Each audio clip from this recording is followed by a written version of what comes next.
Salam damai dan sejahtera untuk kita sekalian, dimanapun kita berada.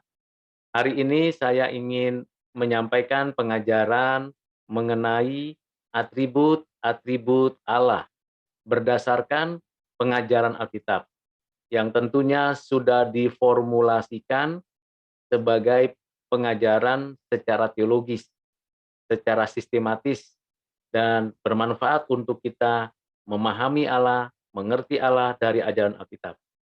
Karena memang Allah menghendaki kita mengenalnya. Melalui pengenalan kita akan Allah itulah kita memiliki dasar, arah untuk menikmati hidup yang kekal. Ketika kita tidak memahami pengenalan yang benar akan Allah yang diajarkan Alkitab, maka dasar dan arah serta struktur dalam hidup kekal kita tidak akan dapat menikmatinya. Mari kita perlahan-lahan mengikutinya dari satu bagian demi satu bagian atribut-atribut Allah. Kita mulai dengan beberapa prinsip penting.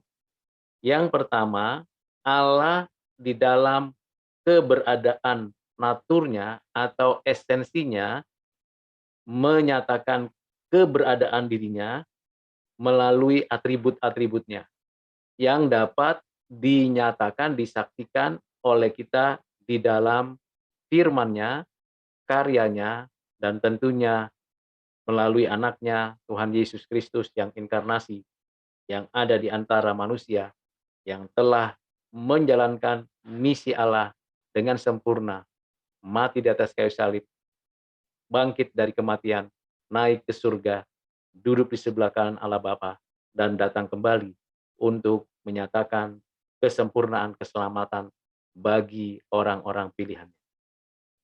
Di dalam pengenalan kita akan Allah melalui atributnya ini, tentunya kita perlu mengerti beberapa bagian penting sebagai bagian dari pengertian tentang atribut-atributnya, yang menggambarkan adanya kesempurnaannya dari esensinya dan kualitas keberadaannya yang mulia dalam seluruh atribut yang ada padanya. Dan tentunya kita tahu kesempurnaan Allah di dalam atributnya ini disingkapkan kepada kita untuk kita memahami esensi Allah yang mulia, yang sempurna untuk kita mengerti. Kalau kita ingin menelusuri secara mendalam, maka kita tahu ada 3 bagian penting mengerti tentang atribut Allah. Yang pertama namanya via causalitatis, yang kedua via negationis, yang ketiga via eminentiae. Apa artinya via causalitatis? Artinya kita mengenal atribut-atribut Allah dengan merenungkan ciptaan Allah, memahami dengan sungguh-sungguh bahwa Allah lah yang menciptakan langit, bumi, dan segala isinya. Merenungkan tatanan yang ada di dalam seluruh karyanya, baik keteraturannya, keindahannya, dan tatanan moral yang ada di dalamnya.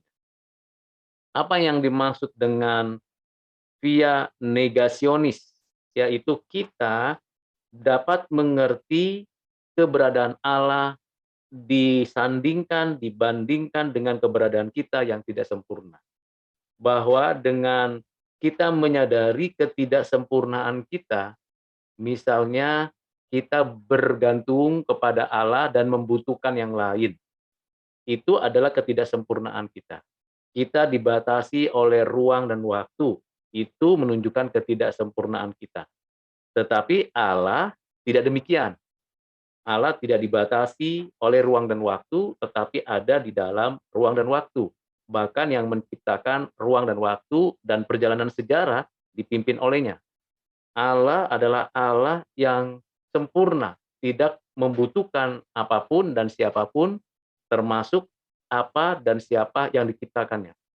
Semuanya ada padanya, cukup padanya. Dan apa yang dimaksud dengan via eminentiae, yaitu adanya kesempurnaan di dalam pengertian yang mutlak pada diri Allah, di mana kita menyadari bahwa apa yang sempurna pada diri Allah itu mutlak.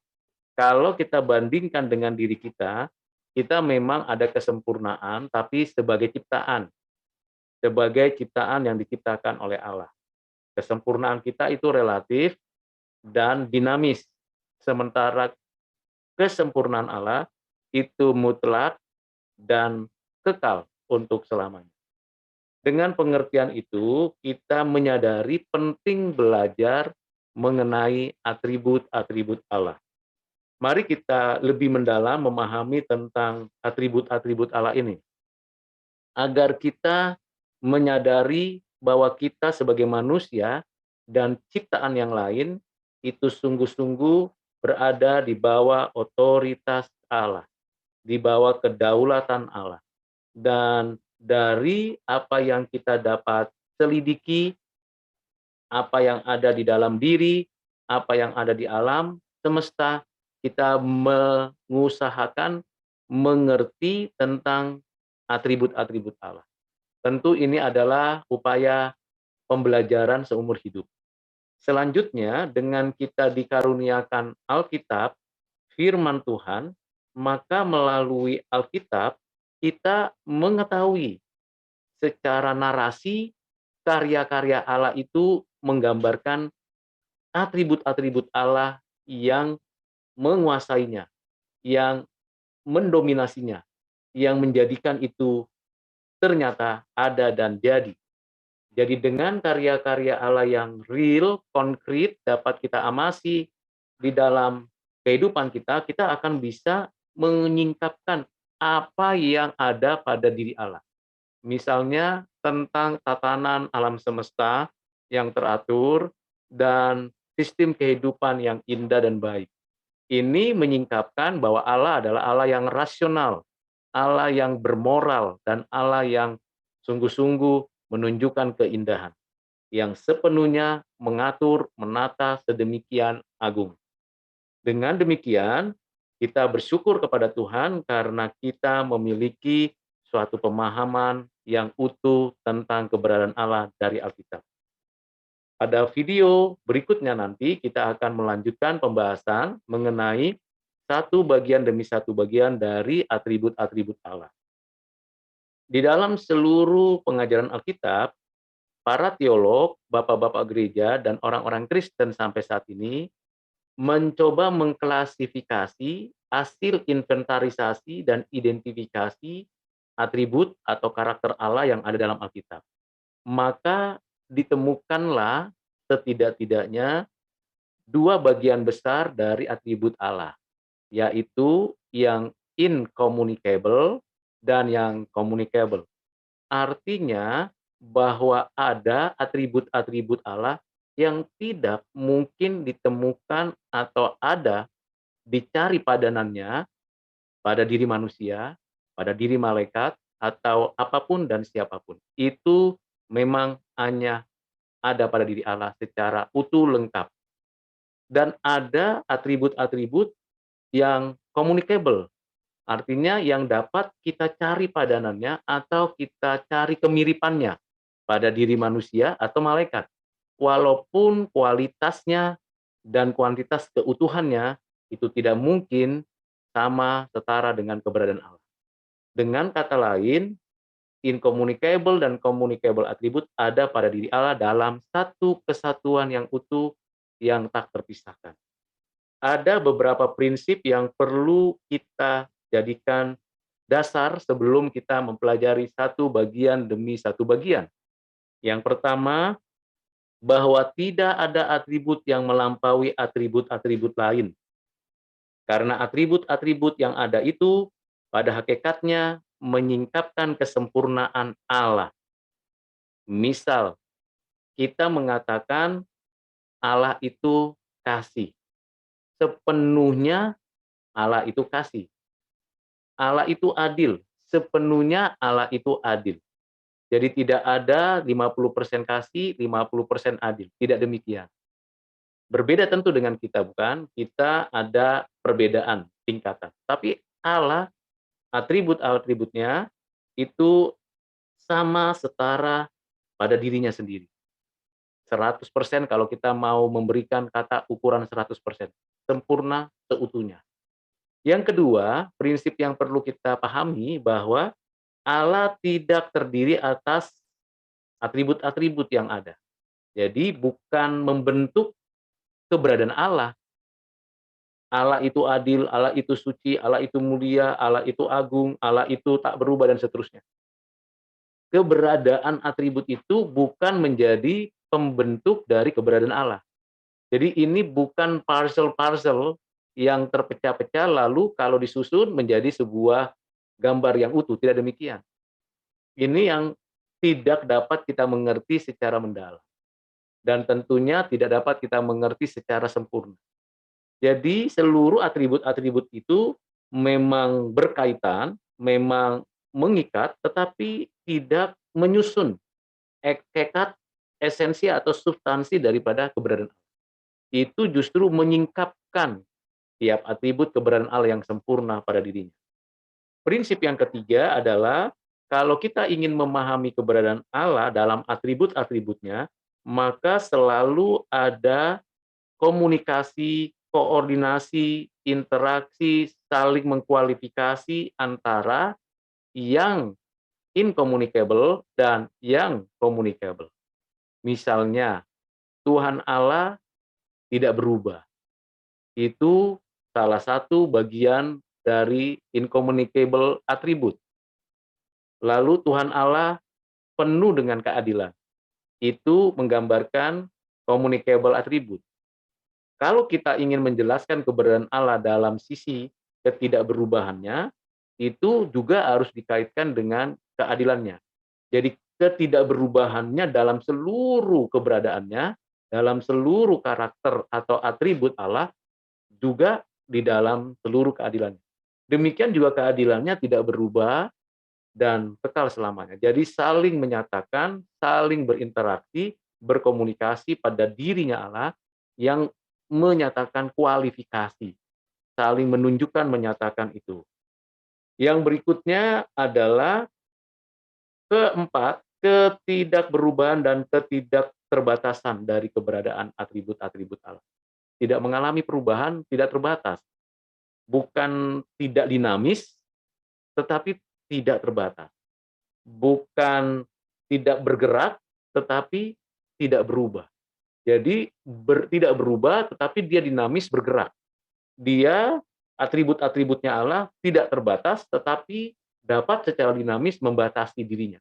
Nah ini menjadi sesuatu yang penting untuk kita tarik kesimpulannya. Allah yang kekal, yang tidak berubah, yang maha adil, dengan keadaannya sendiri, ia tidak berubah.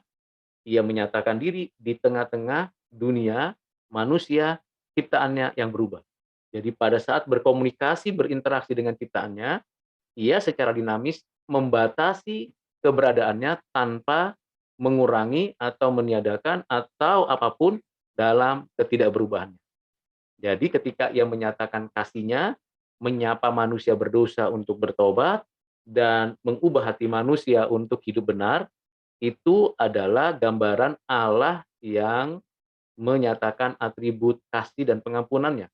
Nah, dalam konteks kemanusiaan yang tidak, yang berubah, yang tetap, yang terbatas, tetapi Allah tidak terbatas, kasihnya tidak terbatas, kuasanya tidak terbatas, tetapi manusia yang menerimanya terbatas.